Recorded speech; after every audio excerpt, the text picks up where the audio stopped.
وعلى رسوله الكريم أما بعد فأعوذ بالله من الشيطان الرجيم بسم الله الرحمن الرحيم قال الله تبارك وتعالى في كلامه المجيد والفرقان الحميد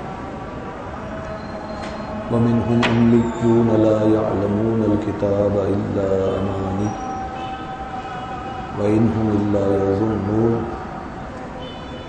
فويل للذين يكتبون الكتاب بأيديهم ثم يقولون هذا من عند الله ليشتروا به ثمنا قليلا وويل لهم مما كتبت أيديهم وويل لهم مما يكسبون صدق الله العلي العظيم وصدق رسوله النبي الكريم درود پاک پڑھیے اللهم صل على سيدنا مولانا محمد وعلى آل سيدنا مولانا محمد وسلم. پنکھا نہیں ہے، اسٹینڈ فین نہیں ہے. صلی اللہ علیہ حبیبہ محمد وعلى صحابہ وسلم. صلاۃ و سلام علیک یا سیدی یا رسول اللہ وعلی آلہ وصحبہ یا حبیب. بعد از حمد و صلوات سورہ بقرہ کی یہ آیات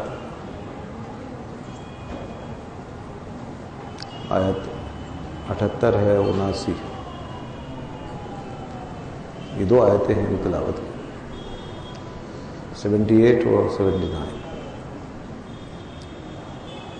اس سے قبل آپ نے قوم یہودی کے حوالے سے کچھ باتیں سماعت فرمائی تھی، اور اس میں یہ عرض کیا گیا تھا کہ کس طرح اس قوم نے جو حقائق تھے، وہ حقائق جو ہماری باتوں کی تصدیق کرتے تھے اور نبی پاک صلی اللہ علیہ وسلم کی صداقت کا اظہار کرتے تھے، ان حقائق کو مسخ کرنے کی اور چھپانے کی انہوں نے کوشش کی اور لوگوں کے منہ بند کرنے کے سلسلے کیے. بعض لوگ آ کر بتانا بھی چاہتے تو یہ ان کو روکتے. تو اس طریقے سے انہوں نے دین اسلام کے راستے میں بڑی بڑی رکاوٹیں کھڑی کی اور اللہ کے محبوب صلی اللہ علیہ وسلم سے بغض، نفرت اور عناد کو ظاہر کرنے میں انہوں نے کوئی دقیقہ چھوڑا نہیں، جس سے یہ ظاہر ہو جاتا ہے کہ کتنی نفرت لوگوں نے اپنے دلوں میں پالی ہوئی. تو اسی طرح نصارہ بھی آپ علیہ الصلوۃ والسلام کے مقابلے میں آتے رہتے اور آپ کے دین کی تحریک اور آپ کی سچی دعوت کا راستہ روکتے. لیکن نصارہ یا دوسری قوموں کے مقابلے میں جو یہ یہود ہیں، یہ سازشیں بہت کیا کرتے تھے، یہ نئی نئی ترکیبیں استعمال کرتے تھے. ان کی دسیسہ کاری، ریشہ دبانی، خفیہ سازشیں یہ ہمیشہ جاری رہتے تھے، پلاننگ کرتے تھے، کیونکہ فطرتاً بڑے چالاک قسم کے لوگ تھے اور انہوں نے ایک بڑی لمبی مشق اس سلسلے میں کر رکھی تھی. اپنے نبیوں کے ساتھ بھی انہوں نے ایسی سلوک کی اور اس کی وجہ سے ان کے اندر ایک بڑی بہت زیادہ بے خوفی، ڈٹائی اور بے باکی پیدا ہو گئی. تو اس لیے تمام مخالفتوں میں ان کی مخالفت سب سے آگے تھی اور یہی وجہ ہے کہ قرآن مجید نے اس قوم کا ذکر بڑی تفصیل سے کیا، ان کی ہسٹری کو بیان کی اور ان کے بارے میں مسلمانوں کو بار بار آگاہ کیا. اور یہ بھی یاد رکھیے کہ جو منافقین پیدا ہوئے تھے ابتدائی زمانے میں، عبداللہ ابن ابی اور اس کے تمام چیلے چماٹے، یہ سب یہودیوں سے نکل کر آئے. یہود ہی کی یہ سازش کا ایک حصہ تھا ان کی پلاننگ کا کہ انہوں نے منافقت کا یہ لبادہ تیار کیا اور کچھ لوگوں پر وہ لبادہ ڈال دیا اور انہیں مسلمان بنا کر مسلمانوں کے درمیان چھوڑ دی، اور اس طریقے سے انہوں نے خفیہ سازشیں کرنا شروع کر دی۔ یہ سلسلہ، یہ سب چیزیں، اس طرح کی باتیں اور خوفناک قسم کے پروگرام یہ سب یہ قوم بناتی رہی۔ اب اسی سلسلے کو مزید آگے بیان کیا جاتا ہے، اللہ تعالیٰ کچھ اور حقائق ان قوموں کے بارے میں بیان فرما رہا ہے، یہود بھی اور نصارہ بھی اس میں آتے ہیں۔ فرمایا وَمِنْهُمْ أُمِّيُّونَ لَا يَعْلَمُونَ الْكِتَابَ إِلَّا أَمَانِيَّ وَإِنْ هُمْ إِلَّا يَظُنُّونَ۔ یہ گویا ان کا جو کتاب کے ساتھ، اللہ کی کتابوں کے ساتھ جو معاملہ ہوا ہے اس کی حقیقت بیان فرمایا۔ انہوں نے کتابوں کا کیا اشر کیا؟ توریت ان کی قدیم کتاب، اولڈ ٹیسٹمنٹ، عہد نامہ قدیم، انجیل ان کی نئی کتاب نیو ٹیسٹمنٹ، عہد نامہ جدید، یہ دو کتابیں، اور آج ان دونوں کے مجموعے کو بائبل کہا جاتا ہے۔ دونوں ساتھ چھاپی جاتی ہیں اور دونوں کے مجموعے کو بائبل کہا جاتا ہے۔ اس میں اولڈ ٹیسٹمنٹ بھی ہوتا ہے، نیو ٹیسٹمنٹ، کیونکہ قوم تو ایک ہی تھی نا، بعد میں آ کے ڈیوائڈ ہو گئی، ایک عیسائی بن گئے، دوسرے یہودی رہے ہیں، حقیقت میں سب بنی اسرائیلی ہے۔ تو پھر انہوں نے کیا کیا اپنے اولڈ اور نیو ٹیسٹمنٹ کے ساتھ، یہودی یا عیسائی، انہوں نے کام یہ کیا کہ اس کتاب کو، اللہ کی ان کتابوں کو، ہدایات کو انہوں نے اپنی خواہشات کی بھیڑ چڑھا دی، اپنی آرزوؤں اور تمناؤں کی بھٹی میں جھونک دیا۔ فرمایا وَمِنْهُمْ أُمِّيُّونَ لَا يَعْلَمُونَ الْكِتَابَ، اور دیکھو ان میں وہ بھی ہیں جو بالکل امیون، بہت سے لوگ ان پڑھ، بالکل ان پڑھ، کچھ نہیں جانتے، لا يعلمون الکتاب الا امانی، جو نہیں جانتے کتاب کو مگر امانی۔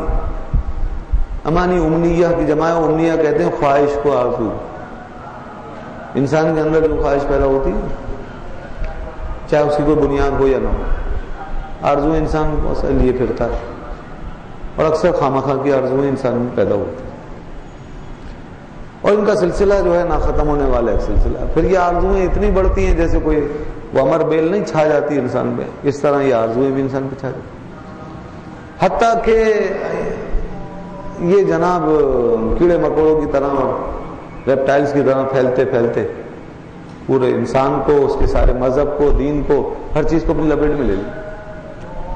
یہ ہوتا ہے نہیں ہوتا؟ تو اللہ تعالیٰ فرما رہا دیکھو یہ اپنی کتابوں کو انہوں نے آرزو ہی بنا لیا، ان کی آرزوؤں نے ایسا جال بنا اور اس طرح ان کے اندر وہ پھیلاؤ پیدا ہوا کہ وہ ان کی کتاب پر ہی چھا گئے، اور کتاب کو انہوں نے اپنی آرزوؤں کی نظر کر دی۔ اب یہ جب ان کتابوں کو پڑھنے کے لیے آتے تو اپنی خواہشیں ساتھ لے کر آتے، مطلب کیا کہ جو یہ چاہتے ہیں تو وہ کتاب میں دیکھنا شروع کر دیتے، جو ان کی آرزو ہے یہ اس کو کتاب میں ڈھونڈنا شروع کر دیتے، اور ان کی خواہش یہ ہوتی ہے کہ ہم جو چاہ رہے ہیں بس وہ ہمیں کتاب سے مل جائے، اور جو ہم نہیں چاہتے یا پسند نہیں کرتے تو وہ ہمیں کتاب سے چاہیے بھی نہیں۔ تو یہ ان کا معاملہ ہو گیا، اور جب یہ معاملہ ہو جائے انسان کا تو پھر اس سے بڑھ کر بتائیے خود غرضی، نفس پرستی ہو۔ انسان پہلے اپنے جیسے انسانوں کے ساتھ اس طرح کا سلوک کرتا ہے، اپنے مطلب اور آرزو کے لوگ تلاش کرتا ہے، تو کیا کہتے ہیں ہم اس کو؟ مطلب پرست، سیلفش۔ اگر کوئی اس کے ساتھ چلے تو ٹھیک ہے، نہیں چلے تو ٹھیک ہے بھائی، تمہاری میری کٹی ہو گئی، بس نہیں بنتی بھائی۔ تو یوں اپنی ذات کی بنیاد بنا کے، معیار بنا کے وہ دوستی دشمنی کے سلسلے قائم کرتا ہے۔ تو ایسے لوگوں کو کون پسند کرتا ہے بتائیے؟ ہم ایسے لوگوں کو کہتے ہیں سیلفش، خود غرض آدمی ہے، تو اپنی خواہش کی کتابیں ہے، اس کی بات چلے تو خوش ہوتا ہے، اور اس کی آرزو اس خواہش پوری نہ ہو ناراض ہو جاتا ہے۔ تو یہ اس قسم کی جو چیز ہے وہ کہیں بھی قابل قبول نہیں۔ لیکن اگر یہی چیز بتائیے اٹھ کر کے لوگوں سے اٹھ کر اللہ کے ساتھ ہو جائے کہ نعوذ باللہ ہمیں خدا بھی وہی چاہیے جو ہماری مرضی کا ہو، اور ہدایت بھی ویسی چاہیے جو ہمیں سوٹ کرے، اور جو ہمیں سوٹ نہیں کرے، ہمیں پسند نہ ہو، ہمیں اچھی نہ لگے، ہمیں نہیں چاہیے، وہ بھلے خدا واپس لے لے، نہ ہمیں ایسی ہدایت چاہیے نہ ایسا خدا، نعوذ باللہ۔ تو یہاں آ کر خواہش خدا بن جاتی ہے۔ انسان کے مقابلے میں جب تک تھی تو وہ ایک بہت بری چیز تھی، یقیناً سیلفشنس تھی، بہت بری چیز تھی۔ جب تک ہم نے اس خواہش کو، ان آرزوؤں کو انسانوں سے لڑایا، اس وقت تک ہم ایک زیادہ یہ ہوئے کہ برے، معیوب، بہت گندے شخص قرار پائے، بہت منفی قسم کے، نہ قابل دوستی، نہ قابل لحاظ۔ ہم لوگوں کی دوستی اور لوگوں کی صحبت کے قابل نہیں تھے، زیادہ گناہگار ہوئے، خط سیاہ کر بے وفا ہوئے، خود غرض ہوئے، یہ کہا جائے گا۔ لیکن دوستو پھر یہ چیز اگر بڑھ جاتی ہے تو بہت سے لوگ وہ بھی ہیں جن کے لیے یہاں بھی قرآن نے کہا، اور پھر اور بھی سلسلے ہم اپنے آس پاس بھی یہ چیزیں دیکھ سکتے ہیں کہ انسان گمراہ ہوتے ہوتے اور خواہشوں کے ان جالوں میں پھنستے پھنستے یہاں تک بھی چلا جاتا ہے کہ اللہ میں تیری بات سو مانوں گا جب تو میری بات مانے گا، نعوذ باللہ، اور میں وہی جو میں چاہتا ہوں بس تو ویسے ہی میرے ساتھ فرما، اور مجھے ویسے حکم چاہیے، اور جو میرے خواہش کے مطابق نہیں ہے وہ مجھے نہیں چاہیے۔ تو اس کا مطلب یہ ہوا کہ ہم نے ایک خدا کے ساتھ دو خدا بنا لیے جب ہم نے اسے اللہ کے مقابلے میں کھڑا کیا۔ اسی چیز کو قرآن نے کہا ہے، افمن اتخذ هواه الہہ، کیا دیکھو اس نے اپنی خواہش کو خدا بنا لیا اپنا۔ دیکھو ذرا کہ کس طرح اپنی خواہش کو اور اپنی آرزو کو اپنا معبود بنا کے بیٹھا ہوا ہے، اور یہ چیز کافر میں ہوگی، اور اگر مسلمان میں آ جائے گی تو وہ بھی کافر ہو جائے گا، اس لیے کہ وہ پھر خدا کو خدا کی حیثیت سے نہیں مانتا بلکہ اپنی آرزو کی وجہ سے مانتا، اپنی آرزو کے تابع کر کے مان رہا ہے۔ تو اصلاً تو اس نے اپنی آرزو پر ایمان قبول کیا، اور جس دن آرزو میں اور خدا میں اختلاف ہوا اس دن اس نے خدا کو چھوڑ دی۔ نہیں، اسلام جس چیز کا نام ہے وہ یہ ہے کہ اپنی آرزویں، خواہشیں، تمنائیں، ترجیحات سب اس کے سامنے لا کر قربان کر دو۔ اس کو کہتے ہیں تسلیم و رضا، اپنے آپ کو جھکا دینا ہے۔ اسلام کا مطلب ہے گردن نہادن، گردن رکھ دینے کا نام اسلام ہے۔ اور اسلام ہم سے یہ تقاضا کرتا ہے، یہاں پر آدھا تیتر آدھا بٹیر یہ نہیں چلتا، یہاں پر جو ہے کبھی کچھ اور کبھی کچھ، یہ نہیں، ایک قدم اندر ایک باہر، یہ نہیں چلتا۔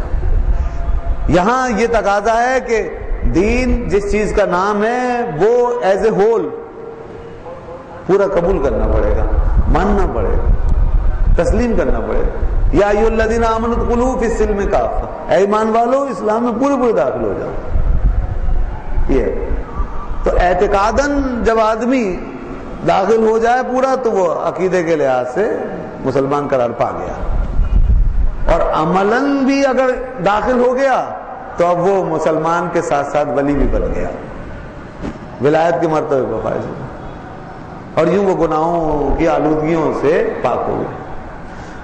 تو اس لیے یاد رکھیے کہ یہ اعتقاد ضروری ہے کہ اللہ نے جو کچھ بھی نازل فرمایا ہے وہ سب حق ہے اور ہمارے لیے لازمی ہے، اور جو کچھ اس کے پیغمبر لے کر آئے ہیں وہ ہمارے لیے لازمی ہے، اور ہم اس کے خلاف اگر کر رہے ہیں تو غلط کر رہے ہیں، اگر ہم اس میں کوتاہی برت رہے ہیں تو ہم غلط کر رہے ہیں۔ تو یہ چیز یہودیوں کا یہ تصور ختم ہو گیا تھا، اصل میں وہ آرزوؤں کے جال میں الجھ گئے، اور انہوں نے اتنی ترجیح دی اپنی خواہشوں کو اور آرزوؤں کو کہ اللہ نے فرمایا ہماری کتاب کو ہی انہوں نے اپنی آرزوؤں کی لپیٹ میں لے لیا، اور بس اس میں جب وہ جھانکتے تھے تو وہ یہی دیکھتے تھے کہ کیا بات ہماری مرضی کی ہے، کون سی بات ہمارے خلاف ہے۔ جب ان کی مرضی کی بات آتی تھی تو ہاتھ میں وہ کتاب لے کر خوب بڑھ چڑھ کے شور مچا مچا کے کتاب کی بات کرتے تھے اور دعوے کرتے تھے۔ اور جب ان کی مرضی کے خلاف ہوتا ہے معاملہ تو پھر قرآن خود کہتا ہے کہ انہوں نے یہ بھی کیا، نبذ کتاب اللہ وراء ظہورہم، اللہ کی کتاب کو پیٹ کے پیچھے پھینک دیا، نہیں مانتے۔ خاص طور پر آقائے دو عالم حضرت محمد مصطفیٰ صلی اللہ علیہ وسلم کے معاملے میں جب حضور کی بات آئی تو اس وقت انہوں نے یہ سب سے زیادہ دیدہ دلیری کا اور جھوٹ اور سفاہیت کا مظاہرہ کیا اور بے شرمی اور ڈٹائی کا، کہ حضور کی بات آتی تھی تو جان بوجھ کے انکار کرتے تھے اور کہتے ہم نہیں، یہ ہم نہیں چاہتے، اور باتیں سب مانتے ہیں اور اپنے نبیوں کی جن کو وہ اپنے تئیں سمجھتے تھے ہم ان پہ ایمان رکھتے ہیں، ان کی بات آئے تو بیان کرتے ہیں، لیکن جب آقائد عالم صلی اللہ علیہ وسلم کے بارے میں کوئی نشانی کوئی آیت ہے تو اس کو چھپاتے تھے۔ یہی کچھ پیچھے بھی بیان ہوا ہے۔ تو یہ تھا ان کا معاملہ۔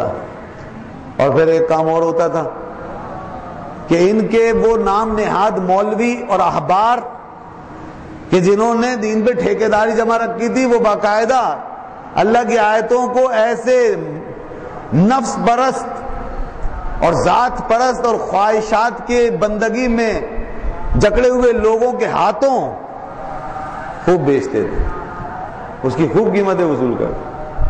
جب قوم یہ چاہنے لگے کہ ہمیں ہماری مرضی کا دین ملے تو پھر اس قسم کے سوداگر پیدا ہو ہی جاتے، لہذا وہ پیدا ہو گئے اور لوگوں نے قوم کی اس کمزوری سے فائدہ اٹھا لیا۔ اس لیے یاد رکھیے گا کہ قوموں کے درمیان ان کی تاریخوں میں ان کے تسلسل میں جب اس قسم کے گڑھے پیدا ہونے لگتے ہیں اور دلدلیں پیدا ہوتی ہیں تو اس کی وجہ کیا ہوتی ہے؟ یہ ہماری اندر کی عکاسی ہوتی ہے۔ ایسا نہیں ہوتا کہ قوم تو ایک چیز چاہے اور پھر اس کو واسطہ کسی اور چیز سے پڑے، ایسا نہیں۔ ہم کہیں نہ کہیں اندر سے چھپا ہوا ہمارے اندر یہ معاملہ ہوتا ہے کہ ہم چاہ رہے ہوتے ہیں کہ یہ ہمارے ساتھ ہو، تو یہ بھی ہوتا ہے۔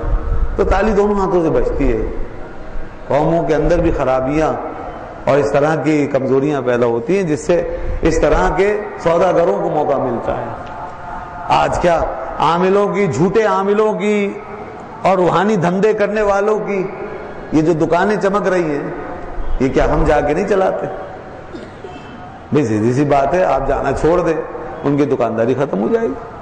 لیکن جب آپ کا معیار یہ ہے کہ ولی اسی کو کہتے ہیں جو پھونک مارے اور یہ کمال دکھائے، تعویذ دے اور وہ کمال، ایسی کرامتیں دکھائے اور بس ہمارا کام بنتا جائے، تو پھر ٹھیک ہے۔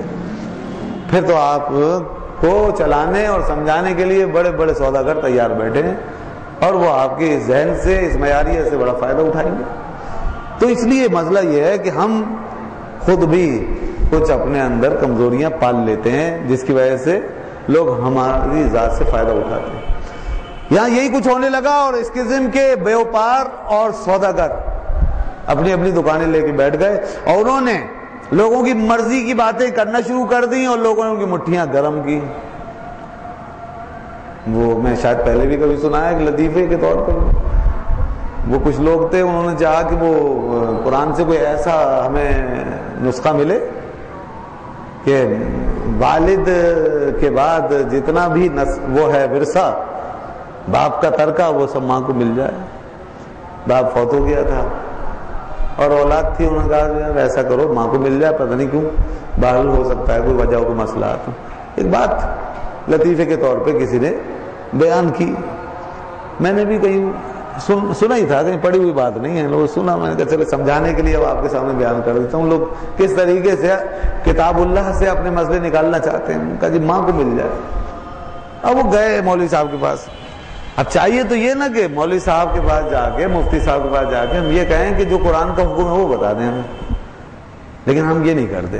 ہم یہ کہتے ہیں جی ایسا ہو ویسا ہو، یہ ہم چاہتے ہیں، یہ نکال دیں، وہ نہیں، لیکن تو اگلا بھی سوچتا ٹھیک ہے جی ان کا تو پورا مطلب ہے اور ضرورت ہے بہت بڑی، تو ٹھیک ہے میں بھی کہیں سے گھما پھر آگے نکال دوں، تو وہ نکال کے پھر آپ سے جو کچھ حاصل کر لیتا ہے اس کا بھی کاروبار چلتا ہے اور آپ کا بھی کام ہو جاتا ہے خراب سارا، دین تو برباد ہو جاتا ہے نا۔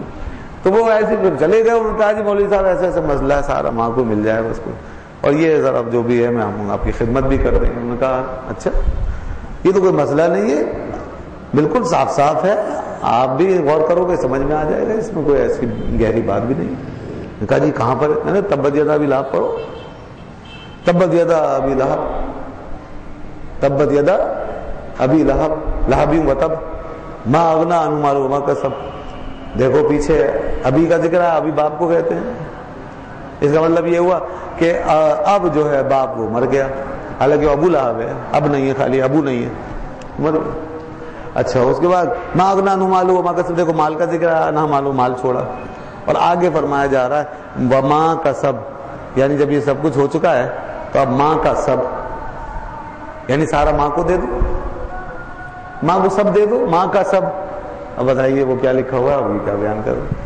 تو مطلب یہ اس طرح کی چیزیں بھائی ملتی جلتی باتیں، لوگ اسی طرح اپنے عقیدے نکال لیتے ہیں، لوگوں کی من پسند باتیں نکال لیتے ہیں قرآن مجید میں. جیسے وہ سوشلزم کا ایک دور آیا تھا پاکستان میں، کس زمانے میں ہوا چلی تھی نا، تو پھر کیا ہوا، پھر لوگوں نے جناب ڈھونڈا پھر قرآن میں یہ سوشلزم کا ثبوت ملے اور ہمارا یہ ثابت ہو نظریہ، تو جناب لوگوں نے پھر قرآن میں اس کو نکالا. اب دیکھیں پہلے ایک چیز کو اپنا لیا، اب اس کو قرآن سے نکال ویریفائی کروا رہے ہیں. قرآن اس لیے ہے گویا نعوذ باللہ. تو کہاں سے لے رہے ہیں؟ السارق والسارقۃ فاقطعوا ایدیہما، السارق والسارقۃ فاقطعوا ایدیہما، کہ چور چوری کرنے والا اور چوری کرنے والی عورت، فاقطعوا ایدیہما، ان کے دونوں کے ہاتھ کاٹ دو، اگر یہ چوری کریں تو ہاتھ کاٹ دو. اب یہاں سے کیا مراد لے لیا بھائی؟ چور مرد ہے یا عورت ہے، اس سے مراد یہ ہے سرمایہ دار. یہ بڑے بڑے لوگ جنہوں نے انڈسٹریاں لگائی ہیں، جنہوں نے بڑی بڑی زمینیں جن کے پاس ہیں، جاگیردار ہیں، اور یہ ان کی چوریاں ہیں. دیکھو انہوں نے قبضہ کر رکھا ہے، قوم کا مال جو ہے اس پہ قبضہ کر کے بیٹھے ہوئے ہیں. اور اللہ تعالیٰ فرماتا ہے فاقطعوا ایدیہما، تو وہاں تو یہ ہاتھ کاٹ دو، چور کی سزا. اور یہاں انہوں نے کیا نکالا کہ ان کی انڈسٹری چھین لو، ان کی فیکٹری پہ قبضہ کر لو، ان کی زمینیں چھین لو، ان کا سب کچھ لے لو. سوشلزم اسی چیز کا نام ہے نا، انفرادی ملکیت سے قوم کو الگ کر دو، سرمایہ دار کو الگ، بالکل الگ کر دو. انفرادی ملکیت سے بالکل چھین لو، چاہے جائز ہے نہ جائز، چھین کے اسے اپنے قبضے کنٹرول میں کر لو. اور وہ ایک جو جماعت ہوتی ہے نا اوپر بال شبیک، اس کو دے دو، تو وہ پارٹی کی ملکیت ہوگا اور پوری قوم کی مشترکہ وہ ایک ملک ہو. خیر اب یہ ظاہر ہے کہ بالکل ایک جدید ترین قسم کا نظام لوگوں نے اپنے تئیں شیطانوں نے القا کر دیا، اور انہوں نے یہ بات نکال لی اور اس کے بعد اس کو چلایا، دھکا لگایا، بہت کچھ کوشش کی اس کو دنیا میں نافذ کرنے کی، مگر 70-80 سال کے اندر ختم ہو گیا، کلیپس ہو گیا، نہیں چل سکا. ظاہر ہے جب ایک آدمی کی حلال کی کمائی اور اس کی ساری زندگی کی محنت، ایک انڈسٹری، کسی کی زمین، کسی کی جائیداد، کسی کی پراپرٹی آپ چھین لیں گے تو اگلا پھر کیوں بنائے گا، کیوں محنت کرے گا، کیوں آگے اپنے وہ خون پسینہ بہائے گا؟ وہ تو آرام سے گھر پہ بیٹھے گا، ٹھیک ہے جی اب آپ کھلاؤ مجھے. تو یہ طریقہ نہیں ہے. اسلام نے اس قسم کے جذباتی اور انتہا پسندانہ فیصلے نہیں دیے. نہ تو اسلام آج کل کے کیپٹلزم اور سرمایہ داریت کا حامی ہے کہ جس میں ایک امیر سے امیر تر ہوئے جا رہا ہے اور قوم ناجائز جائز ہر طریقے سے اپنی آمدنی بڑھانے میں لگا ہوا ہے. ذخیرہ اندوزی، رشوت اور چوری چکاری، لوٹ مار، ملاوٹ، دھوکہ دہی، دھاندلی، اسمگلنگ وغیرہ وغیرہ، سب جو کچھ بھی اس کو میسر ہے ذریعہ، اس سے وہ کام لے رہا ہے اور وہ اپنی بڑھا رہا ہے انکم آمدنی، اور اس کے بعد غریبوں کا ایک حق ادا نہیں کرنا چاہتا. مہنگائی بڑھ رہی ہے، بھلے لوگ غریب ہو رہے، یہ بھی غلط ہے. یہ سرمایہ داریت ہے اور وہ اشتراکیت ہے، دونوں کے خلاف. بیچ میں ہے اسلام کی اشارہ. تو بہرحال میرا موضوع یہ نہیں ہے. میں پھر کبھی انشاءاللہ جب کوئی معاشی موضوع پر آیت آئے گی تو میں اس کی پوری وضاحت کروں گا وہاں تفصیل سے، اور ان کے اصول میں آپ کے سامنے بیان کروں گا کہ سرمایہ داریت، کیپٹلزم، اس کی بنیاد کیا ہے، اور سوشلزم یہ کن اصولوں سے بحث کرتا ہے، اور پھر اسلام کا اس میں نظریہ معاشیات کیا ہے. یہ ایک الگ ٹاپک ہے. جو بات میں عرض کرنا چاہ رہا تھا وہ یہ کہ کس طریقے سے سرمایہ داروں نے اپنے مطلب کی آیتیں چھانٹی ہوئی ہیں. ہے یہ بھی ہے. ابھی جو اس وقت سرمایہ داریت دنیا کے اوپر چھائی ہوئی ہے، انہوں نے بھی اپنے اپنے تئیں، اگر وہ عیسائیوں میں ہیں، یہودیوں میں ہیں، تو وہاں انہوں نے اپنی مقدس کتابوں سے نکال رکھا ہے. اور مسلمان میں اگر کوئی سرمایہ دارانہ ذہنیت کا مریض موجود ہے تو اس نے قرآن و حدیث سے اپنا مقصد پورا کرنے کی کوشش کی ہے. اس کے بعد بھی ایک دلائل موجود ہے. آپ وہ دیکھیں نا، آپ یہ جو آج کل کی جو سودی بینکاری ہے، سودی بینکاری اور پی ایل ایس اکاؤنٹ اور یہ وہ اور مختلف قسم کی صورتیں، آج کل بیمہ پالیسی، باقاعدہ لوگ وہ قرآن کی آیتیں اور حدیثیں لیے گھومتے ہیں اور آپ کے پاس آئیں گے دیکھیں جی یہ قرآن میں یہ ہے، حدیث میں یہ فتویٰ ہے، لہٰذا یہ ہمارا جو بھی کام ہے سب جائز ہے. ہمارے پاس بھی آتے رہتے ہیں تو پھر وہ ان سے پورا پروگرام منگواتا ہوں میں، لائیے ادھر سے دکھائیے، پھر وہ بھاگتے ہیں. ورنہ کیا کرتے ہیں سیدھے سادھے لوگوں کو پتہ نہیں کہاں کہاں کے فتوے دکھا دیں گے. یہ دیکھیے ہمارے ایک وزیر اعظم صاحب موصوف جو ہیں وہ ان کو اب تک بس بیچارے خوار ہی خوار ہو رہے ہیں. وہ اب تو وہ گیا جو کچھ گیا، وقت اللہ نے ان کو دیا تھا، وہ گئے، وہ مصر جا کے وہاں سے جدید ترین مفتیوں سے سودی نظام کی حمایت میں فتویٰ لے آئے اور یہاں لا کے سپریم کورٹ میں چیلنج کر دیا. تو یہاں شریعت اپیلیٹ بینچ کا فیصلہ سودی نظام حرام ہے، یہاں لا کے چیلنج کیا انہوں نے، اس کے خلاف کیس کیا، یہ کیا باقاعدہ، اس کے خلاف اسٹے آرڈر لے لیا اور وہاں سے فتویٰ ملا. وہ مصر میں وہ بڑے جدید قسم کے ماڈرن مفتی بیٹھے ہوئے ہیں، تو وہاں انہوں نے دے دیا. ان کے لیے کیا ہے، وہ تو مسئلہ ہی نہیں ہے، وہ دنیا کو خوش کرنے کے لیے تیار ہیں، جو بھی فتویٰ لے لوں ان سے. جیسے میں نے ابھی کہا ماں کا سب، یہ مثال بالکل صحیح ہے، ماں کا سب والے سب بہت ہیں، آپ ان سے جو چاہیں لے لیں، باپ کا سب ماں کا سب نکال کے دے دیں گے وہ. تو یہ کیا ایک صاحب نے، اور دیکھیے خدا کی مار، بھول گئے وہ سب، وہ بالکل ختم سلسلے. اسی طرح ان کے بعد آگے پیچھے جو بھی اللہ کے نظام سے جو مذاق کرے گا، جو کھیلے گا، جو اپنی خواہشوں کے پیچھے بھاگے گا، جو قرآن کو سنت کو اپنی مرضی سے استعمال کرنے کی کوشش کرے گا اور تابع بنائے گا، وہ ذلیل ہو جائے گا.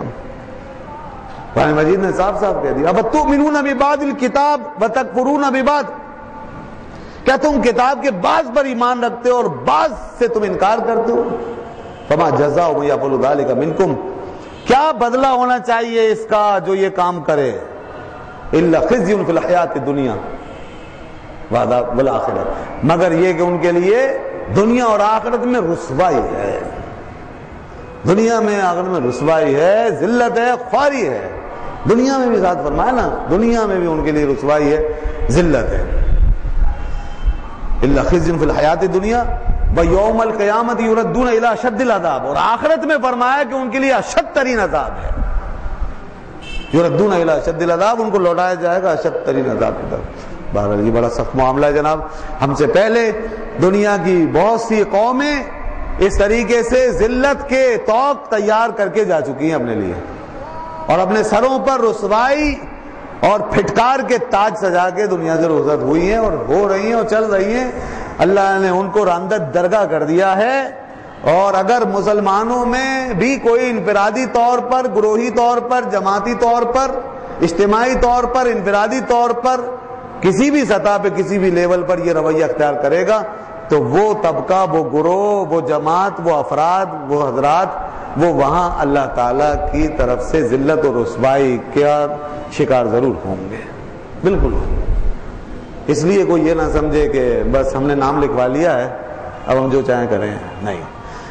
اور یہ تفصیل اسی لیے قرآن میں دی جا رہی ہے تاکہ انہیں ایک ایک عمل اور حرکت سے ہم بچا سکیں اپنے آپ کو.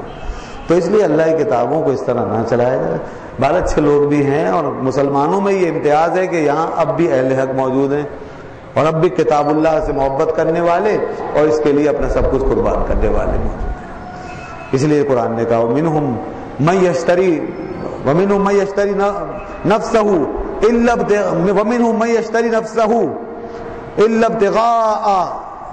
الا ابتغاء مرضات اللہ، اور لوگوں میں وہ بھی ہیں جو اللہ کی مرضی کے لیے اپنے نفس کو بیچ دیتے ہیں.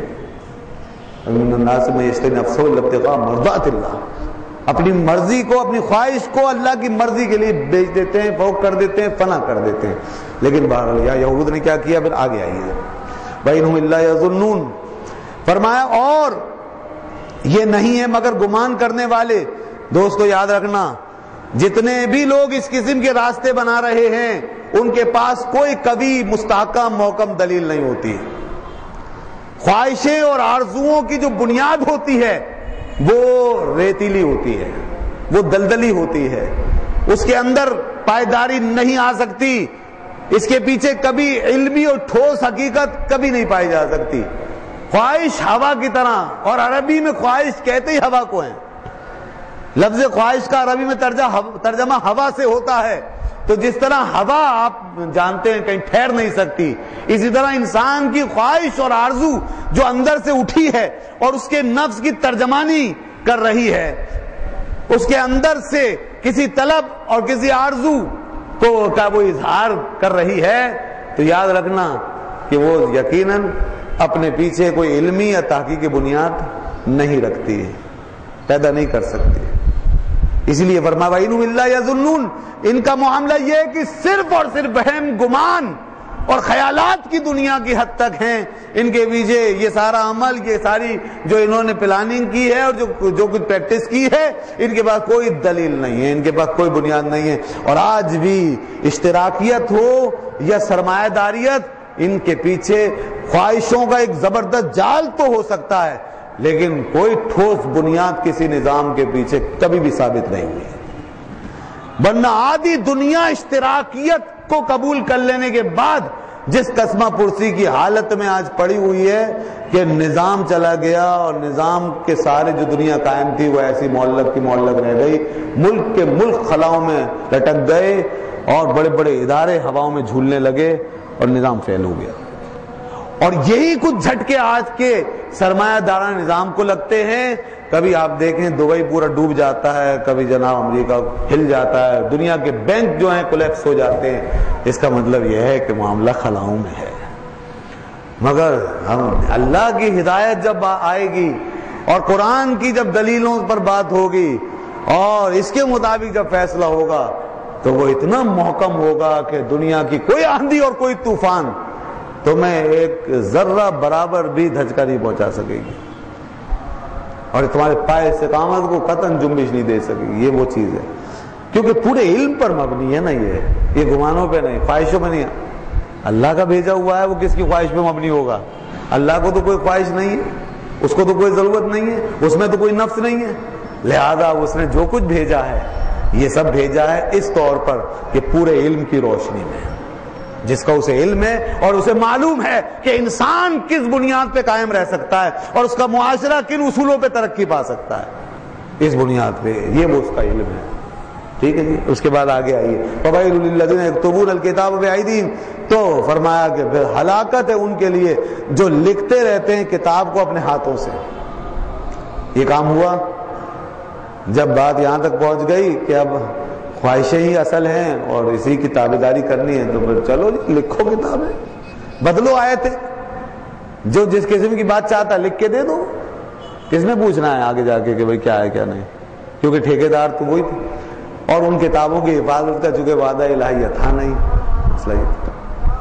انہوں نے کیا کیا؟ انہوں نے اپنے خیانت سے پورا کام لینا شروع کر دیا. اب جو آ رہا ہے جی یہ دے دیجئے، مجھے اس کی اجازت دے دیجئے، لو یہ فتویٰ، یہ کتاب لکھ کر دیتے تھے. ثم یقولون ھذا من عند اللہ، اور پھر اس پر جرأت یہ ان کی کہ کہتے تھے یہ اللہ کی طرف سے ہے. اس کو یہ نہ سمجھنا یہ کوئی ہمارا فیصلہ ہے، یہ اللہ کی طرف سے. لیشتروا بہ ثمنا قلیلا، اور مقصد کیا ہوتا تھا؟ پیسہ، نوٹ چھاپنا ہے، پیسہ کمانا. یہ کام کرنے لگے تھے یہود و نصارہ. چنانچہ یہ بہت بڑا جرم تھا دوستو. جب کتاب اللہ ہی تبدیل ہو گئی تو پھر ہدایت کا سر چشمہ کہاں رہا؟ ختم ہو گیا اور اصل ہی اکھڑ گئی. اب لوگ کہاں سے ہدایت پا سکیں گے؟ چنانچہ وہ کتابیں تبدیل ہوئیں اور آج تک تبدیل شدہ کتابیں ہی ان کے درمیان گشت کر رہی ہیں. اور اس وقت دنیا میں کہیں بھی قرآن مجید کے علاوہ کوئی کتاب اور کوئی صحیفہ ایسا نہیں ہے جس کو لوگوں کی دست برد نے تبدیل نہ کر دیا ہو. ولیم میور نے کہا، سر ولیم میور، سر کہہ دیتے ہیں اس لیے کہ تائید میں بات پیش کرنی ہے، ویسے اس نے کام سر والے نہیں کیے ہیں، اسلام کی مخالفت بہت کی ہے. وہ سر کے لائق نہیں ہے، پیر کے لائق ہے ویسے، مگر چونکہ یہ ایک بات اچھی ہے ہمارے حق میں ہے اس لیے میں اس کو سر ولیم میور کہہ کے حوالہ دے دیتا ہوں. اور یہ اس کی عزت کے لیے نہیں، جو بات اس نے کہی ہے اس بات کی عزت اور احترام کے لیے. اور وہ یہ اس نے کہا کہ دنیا کے اندر there is no other text except the holy Quran, besides the holy Quran. دنیا میں کوئی ٹیکسٹ نہیں کسی کتاب کا، کوئی ٹیکسٹ، کوئی عبارت ایسی نہیں قرآن کے علاوہ جس پہ اتنی سینچریز گزر گئی ہوں، اتنی صدیاں گزر گئی ہوں اور وہ بالکل پیور اور محفوظ رہا ہو. کوئی کتاب نہیں. یہ بات اس کو ماننی پڑ گئی اور واقعی ایک حقیقت ہے. تو قرآن مجید کا معاملہ ذرا مختلف ہے، اس کو دوسرے انداز سے دیکھیے، کیونکہ اللہ نے فرمایا اِنَّا نَحْنُ نَزَّلْنَا الذِّكْرَ وَإِنَّا لَهُ لَحَافِظُونَ. بے شک ہم نے اس ذکر کو نازل کیا ہے اور ہم ہی اس کے محافظ ہیں، اس لیے قرآن نہ کبھی بدلا نہ بدلا جا سکے گا، قرآن نہیں بدلا جا سکتا۔ باقی کتابوں کے ساتھ یہ ہوا دوستو، خواہشیں تو آج بھی ویسی پلی ہیں، آرزوؤں کے چمن تو آج بھی ویسے مسکرا رہے ہیں بلکہ کھلکھلا رہے ہیں، اب بھی وہی طوفان بدتمیزی سب کچھ ہے۔ اور جیسا کہ میں نے عرض کیا کہ لوگوں نے اپنے مطلب کی فتویٰ بازی اور اپنے مطلب کی تعویلیں، یہ سب تعویلیں تو ہیں نا، یہ سب کچھ کر ڈالا ہے، ہمارے اندر بھی گمراہوں کی کمی تو نہیں تھی نا، مگر قرآن کے لفظوں تک پہنچنے کی کسی کو ہمت نہیں ہے۔ اللہ کے نازل کردہ اور آقا دو عالم کے پڑھے ہوئے کلمات زبان اقدس سے نکلے ہوئے، اس تک کوئی نہیں، یہ مضبوط قسم کی فصیلیں اور بنیادیں کھڑی ہیں اس کے گرد، کوئی نہیں جا سکتا، بدل کے دیکھے وہ خود بدل جائے گا، کوئی مٹا کے دیکھے خود مٹ جائے گا، وہ بہت کوشش کی لوگوں نے نہیں۔ اسی لیے آج یہ دین اپنی اصل میں سلامت ہے، جو کچھ آس پاس گرد و غبار آندھی طوفان اٹھ رہے ہیں سب چھنٹ سکتے ہیں، کوئی آج بھی کتاب اللہ کو سچے طریقے سے پکڑے اور اس کے بعد دنیا کے سامنے کھڑا ہو جائے، پھر دیکھے کون آتا ہے سامنے، یہ سب گرد و غبار ہے اور کچھ نہیں ہے۔ تو اس لیے قرآن مجید کی حفاظت کا وعدہ ہے، اللہ نے فرما دیا ہے کہ یہ کتاب محفوظ رہے گی۔ مگر اور کتابوں کے ساتھ ایسا نہیں ہوا تھا، لوگوں نے ان کو اپنی خواہشوں کی آندھی کی نظر کیا اور یوں بدلا، فرمایا کہ دیکھو انہوں نے پھر لیشتروا بہ ثمنا قلیلا، انہوں نے کتاب کو بیچا اور اس کے بدلے میں پیسہ کمایا، پھر اللہ نے فرمایا ان کی ہلاکت کے لیے وَوَيْلٌ لَهُم مِّمَّا كَتَبَتْ أَيْدِيهِمْ، ہلاکت ہے ان کے لیے اس وجہ سے کہ ان کے ہاتھوں نے لکھا، اس وجہ سے ہلاکت، وَوَيْلٌ لَهُم مِّمَّا يَكْسِبُونَ، اور پھر فرمایا ہلاکت ہے ان کے لیے اس وجہ سے کہ انہوں نے کمایا، کما رہے ہیں، کماتے تھے، کماتے رہے، اس وجہ سے لکھتے رہے، اپنی طرف سے کماتے رہے، دونوں ہی باتیں یہ خطرناک ہوئی، لہذا ان کے لیے 2 دفعہ ہلاکت فرمایا۔ اور خدا کی ہلاکت 1 دفعہ ہی کافی ہے، مگر جس کے لیے 2 دفعہ اس نے فرما دیا وہ کتنا مغضوب علیہم ہے اور کتنا وہ معتوب ہوگا، کیسا مقہور ہوگا وہ۔ اس لیے دوستو یہ قہر خدا بندی کا معاملہ بن جاتا ہے جب کوئی اللہ کی کتاب کے ساتھ مذاق کرتا ہے۔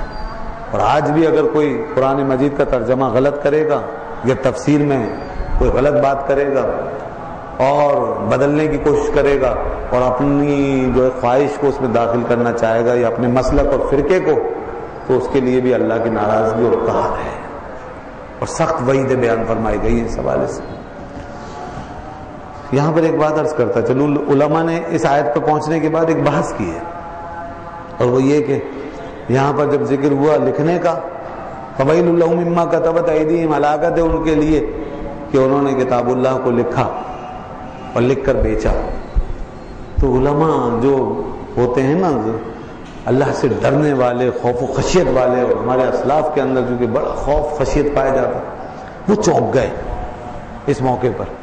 حالانکہ یہ بات واضح ہے کہ یہود کے بارے میں تھی، نصارہ کے بارے میں، کیونکہ وہ لکھتے تھے اس طرح کہ اپنی طرف سے گڑھتے تھے آیت اور بیچتے تھے یا بدلتے تھے اور پیسہ کماتے۔ مگر علماء دین چونک گئے اور تھوڑے سے مضطرب ہوئے اور بے چین ہوئے، اور انہوں نے کہا کہ یہ جو ہم قرآن پاک کو لکھتے ہیں، کتابت کرتے ہیں، اور کتابت کر کے بعض لوگ پھر اس کا ہدیہ وصول کرتے ہیں، تو یہ ہمارے لیے کہیں ایسا تو نہیں کہ ہم بھی اس کے حکم میں داخل ہو جائیں؟ یہ خوف، حالانکہ بدلنا نہیں ہے اس میں، کوئی نہ کوئی اپنی بات ڈالنا ہے، نہ کوئی تبدیلی، کچھ نہیں، صرف کتابت ہوتی ہے پہلے، جیسے آج کل پرنٹنگ ہوتی ہے، پہلے کتابت کا بھی ماحول اب بھی موجود ہے، تو پہلے صرف کتابت ہوتی ہے، اس کو نسخ کہتے ہیں، کتابت کہتے ہیں یہ کہا۔ اور اس کے لیے پھر ظاہر ہے شروع میں تو ایسا تھا کہ لوگ جو ہیں وہ بس آتے تھے اپنے طور پہ بیٹھ کر سنتے رہتے، لکھتے رہتے، سنتے رہتے، وقت بھی ہوتا تھا، لوگ اس طرح اپنے اپنے نسخے خود تیار کر لیتے تھے۔ لیکن بعد میں جب مسائل بڑھے اور لوگوں کی مصروفیات اور مشاغل یہ وہ اور سلسلے اور ضرورت بھی بڑی پھر نسخوں کی، تو اب کیا کیا جائے، تو اب باقاعدہ ایک ایسے لوگ آگے آئے کہ جو اچھے کاتب بہترین انداز میں لکھنے والے، انہوں نے یہ کام شروع کر دیا۔ اب وہ سارا دن بیٹھ کے جب لکھیں گے تو اپنے بیوی بچوں کو کیسے پالیں گے؟ تو علماء دین جو ایسے جن کے اندر کچھ خوف کا سلسلہ بڑا ہوا تھا، تو وہ یہاں پہنچ کر کے ایسے لوگ کے حوالے سے پھر ذرا متردد ہوئے اور کہا بھائی یہ نہ کرو، یہ نہ کرو، پیسہ نہ لو، یہ کہیں تم اس آیت کے ضمن میں نہ آ جاؤ، کہیں ویل کے حقدار نہ بن جاؤ۔ دیکھو اللہ نے فرمایا یہ جو لکھتے ہیں ہلاکت ہے ان کے لیے، کتاب اللہ کو لکھ کے اس سے پیسہ کماتے ہیں۔ تو کچھ لوگوں نے یہ فتویٰ دیا تھا اس زمانے میں، ابتدائی دور میں علماء نے، اس میں اصحاب تھے، اس میں تابعین تھے، منع کرتے تھے، اور بعض بڑی سختی سے روکتے تھے اس بات سے نہیں، اور وہ منع کرتے تھے جو یہ کام کرے گا اس کو ہم روکیں گے، زبردستی روکیں گے اور سزا دیں گے۔ لیکن پھر کیا ہوا صاحب، یہ ایک ضرورت ہے، اور یہ ظاہر ہے کہ یہ کام کچھ اور ہے، وہ کام کچھ اور تھا، اس فرق کو بہرحال محسوس کیا جا رہا تھا اور ضرورت تھی۔ پھر بعد میں وسعت پیدا ہوئی تو علماء دین نے اسی دور میں پھر یہ اختلاف سامنے آیا، اور بڑے بڑے علماء نے اور اکابرین نے پھر بہرحال یہ فتویٰ بھی ایک جمہوری انداز میں دیا کہ یہ سلسلہ اس سے بہت مختلف، اور یہاں ایک آدمی سارا دن بیٹھ کے کام کر رہا ہے محنت، تو اگر وہ اس پہ اپنا ہدیہ لے لیتا ہے اپنی ضرورت پوری کرنے کے لیے تو یہ جائز ہے۔ اور حضرت امیر معاویہ رضی اللہ عنہ کے زمانے میں باقاعدہ اس کی اجازت دے دی گئی۔ خلفائے راشدین کے اخیر دور میں اس میں اختلاف ہوا، روکا، صحابہ نے روکا، کچھ اور بزرگوں نے روکا، مگر سب نے نہیں۔ پھر حضرت امیر معاویہ کے دور میں اس کی اجازت ہوئی، صحابہ نے اجازت دی، تابعین نے، اجلہ بزرگوں نے کہا کہ یہ ضرورت۔ اور آج کے دور میں تو آپ جان سکتے ہیں کہ اگر آپ لوگوں کو یہ اجازت نہ دیں تو پھر کون یہ چھاپے گا، کون یہ کرے گا، اس کی کمپوزنگ کون یہ طباعت کروائے؟ ادارے کمپنیاں ہی ہیں بھیا، اس میں لوگ محنت سرمایہ کرتے ہیں، لگاتے ہیں، پھر یہ سارا سلسلہ آج کروڑوں میں ضرورت ہے، آپ کو کروڑوں میں ضرورت ہے، پوری دنیا میں جا رہا ہے، تو یہ کروڑوں کی ڈیمانڈ کیسے پوری ہو؟ اگر ہم یہ کہیں کہ یہ چیز چھاپنا اور اس کے پیسے لینا، اس کا ہدیہ لینا منع ہے، تو پھر یہ بڑا مسئلہ ہو جائے گا، یہ تو کام سارا کا سارا رک جائے گا اور لوگ محروم ہو جائیں گے اللہ کی کتاب۔ تو اس لیے اس وقت پھر علماء جمہور نے اجازت دے دی، وہ آج تک کام آ رہی ہے ہمارے، اور ہم آج اس کو لکھتے ہیں، کمپوز کرتے ہیں، چھاپتے ہیں، طباعت کرتے ہیں۔ اب تو اور بھی سلسلے ہو گئے، پہلے تو خالی کتابت ہوتی تھی، اب کمپوزنگ ہے، طباعت ہے، اور وغیرہ وغیرہ، ڈسٹریبیوشن ہے، یہ سب چیزیں ہیں، اس کے بغیر نہیں ہو سکتا۔ بالکل اسی طریقے سے یاد رکھیے گا، اور بھی کچھ مسائل تھے جن میں بعد میں ضرورت محسوس ہونے لگی تو اس کی اجازت دینی پڑی، جیسے ابتدائی زمانے میں امام کو، مؤذن کو، خادموں کو تنخواہوں کی اس کی ضرورت ہی نہیں، اس کی ضرورت ہی نہیں تھی۔ اس لیے اس وقت کے علماء نے یہ سوچا کہ یہ چیز ان کے لیے اس طرح باقاعدہ وظیفے نذرانے، اس کی کوئی حاجت تو ضرورت نہیں ہے، بعض لوگوں نے اسے مکروہ قرار دے دیا۔ لیکن پھر بعد میں بہرحال اس کی اہمیت ضرورت پیدا ہوئی، اور آہستہ آہستہ معاملہ بڑھا کہ یہ کام کون کرے گا، پھر اس کے لیے مستقل لوگ چاہیے، افراد کار چاہیے، تو پھر اجازت دینی پڑی کہ بھئی ان کو نمازوں کا نہیں ہم معاوضہ دیتے یا اذان کا، بلکہ جو وقت وہ اپنا دوسری جگہ سے ہٹا کر یہاں خرچ کر رہے ہیں اس کا نذرانہ، اس کا دیا، تاکہ ان کا روزگار حیات بھی چلتا رہے اور گھر بار کے معاملات ان کے ساتھ چلتے رہے۔ تو یہ اس طور پر آج اس کے خلاف کچھ لوگ بولنا شروع کر دیتے ہیں کہ امام صاحب تو تنخواہ لیتے ہیں، مؤذن صاحب تو اجر لیتے ہیں۔ ارے بھیا تو ان کے ساتھ پیٹ ویٹ نہیں ہے کیا؟ وہ کوئی فرشتے ہیں، آسمان سے آئے ہیں، ان کے بھی بچے ہیں، ضرورتیں ہیں، اگر وہ کام کاج کریں گے تو یہ نمازیں 5 وقت کی کیسے پڑھا سکیں گے؟ وہ تو سارا کام چھوڑ کے یہ کام کر رہے ہیں ہر وقت مسجد میں۔ تو اس لیے یہ سلسلہ پھر بزرگوں نے کیا کہ ان کے لیے بھی یہ اس کی اجازت دی گئی، جس طرح قرآن مجید کی کتابت کی اجازت دی گئی، اس کی کمپوزنگ کی، طباعت کی، اور اس کے سلسلے میں جو کاروبار ہے اس کی اجازت۔ ٹھیک ہے جی، تو یہ علماء کے درمیان اس قسم کی ابحاث و گفتگو ہوتی رہی۔ اور پھر اس کے بعد یاد رکھیے یہاں ایک بات اور، قرآن مجید کے حوالے سے یہ بھی خصوصیت ہے، اس کا جو انداز تحریر ہے نا، جو خط ہے، یہ بھی مخصوص ہے۔ خط کئی طرح کے، خط نسخ ہے، خط نستعلیق ہے، اور پتہ نہیں کون کون سے خط ہیں جن میں لکھا جاتا ہے 2 زبانیں، عربی کا ایک خط ہے، پرشین فارسی کا ایک خط ہے، اردو کا بھی اسی سے ملتا جلتا خط، پھر انگریزی کا ایک خط ہے، فرینچ کا ایک خط ہے، بنگلہ زبان کا ایک خط ہے، اپنے اپنے انداز اسٹائل ہے۔ قرآن مجید کو خط نسخ میں لکھا گیا ہے، نستعلیق میں نہیں۔ نستعلیق وہ ہے جس میں اردو اور فارسی لکھی جاتی ہے گھما گھما کے، قرآن پاک کو اس طرح نہیں لکھا جاتا۔ قرآن پاک آپ کو عموماً اسی خط میں ملے گا، یہ دیکھ لیجئے آپ، اس کا بھی اہتمام کیا گیا۔ یہ کیوں ہے؟ یہ اس لیے ہے، اور یہ خط وہ خط ہے جو ملتا ہے، مشابہ ہے، کس سے؟ حضرت زید بن ثابت انصاری رضی اللہ تعالیٰ عنہ، جنہوں نے حضرت عثمان غنی رضی اللہ عنہ کے حکم پر قرآن پاک کے نسخے، مستند نسخے تیار کیے تھے 6-7، جن میں سے ایک آج بھی میوزیم میں ترکی میں موجود ہے، اور وہی نسخے پورے بلاد اسلامی پھیلا دیے گئے تھے، پھر انہی سے سب نے نقل کر لیے تھے۔ ان کا جو خط تھا اس خط کے مطابق اس خط کو اس کے قریب و مشابہ بنایا ہے، لہذا اس خط میں قرآن کو ڈھال کر کے اب دنیا میں پھیلایا ہے۔ اب پوری دنیا اس بات کی پابند ہے کہ اس قرآن کو خط نسخ نہیں چھاپا جائے۔